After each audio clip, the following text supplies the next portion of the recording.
At this point right now, we are waiting to hear. We're back.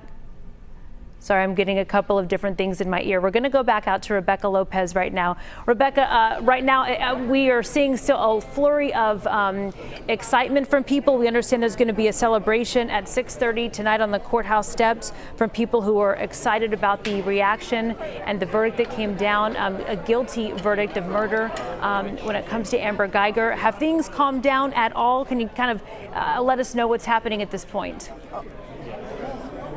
There's still a lot of activity here. You have to remember, this is a historic day. Amber Geiger is the first female officer convicted in Dallas County and obviously a DPD of murder. And the last Dallas police officer that was convicted of murder was back in the 70s, and it was an officer that killed a teenage boy in the back of a squad car as he was handcuffed, Santos Rodriguez. You heard one of the community activists talk about that case a little while ago. This is historic.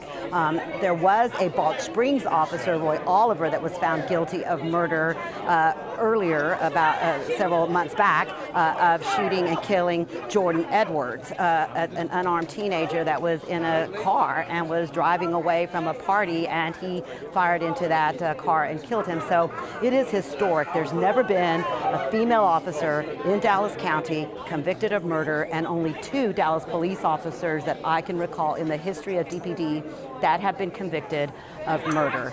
So that is why this is such a big deal, and here in Dallas County, and obviously across the nation. As you heard some of the community activists say, it is difficult to get police officers convicted of murder. This is something that a lot of community activists have been pushing for nationwide, to have more officers that use excessive force or kill unarmed people to be taken to trial for murder, to fight it in the court system.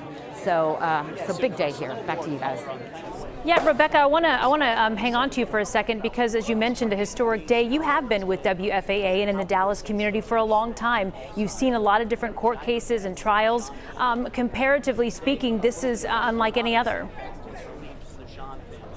This is unlike anything that has ever happened in the city of Dallas and DPD. I mean, there have been other cases where officers were arrested and charged with aggravated assault. There's been a couple of Dallas police officers that have pled guilty in those cases involving unarmed people. But this is unlike anything I've ever seen. I'll never forget the morning when I got the phone call saying a Dallas police officer in uniform that was off duty went into an apartment and shot and killed an innocent man. And I couldn't have been more shocked. I think no one was prepared. I think even Dallas police were unsure how to handle the case in the beginning. Should it be an officer-involved shooting? Should she be treated as a citizen? There was a lot of debate that went on between the DA's office, the Dallas Police Department, the Texas Rangers, how to handle this case, because it is unique, it's unusual. I don't think anybody had ever seen anything like this. And so for this jury to take a look at this case now and come back with a guilty verdict is historic, it's huge, and it definitely sends a message that resonates across the nation. I mean, I know this specific case was talking about Botham-Jean and Amber Geiger, but this is resonating with so many people, as we heard, with so many different names that were listed off by Botham-Jean's attorneys in regards to other cases for African Americans who have been shot and killed by police officers. So obviously a lot of excitement in there today.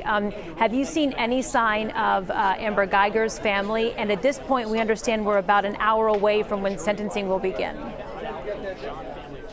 Yeah, I think that what they did with Amber Geiger's family is there's a way to go out through the judges. There's like a judge's exit out of the courtroom. So I suspect that they took them out that way. I do not believe that they would have wanted to be taken through the media. There's literally media from all across the world here right now, as you can hear everyone talking around me. So I don't suspect that we're going to hear anything from Amber Geiger's family. This is a family that has received death threats. Some have lost their jobs. There's been a lot of ramifications for her family as well because of her actions, and so they are protecting the family right now and moving them out of the courthouse quietly. Back to you. Well, Rebecca, we appreciate the insight. We're going to go back to Tanya Iser right now. We'll check back in with you soon. I know a lot's still going on as we get ready for that sentencing phase, and that's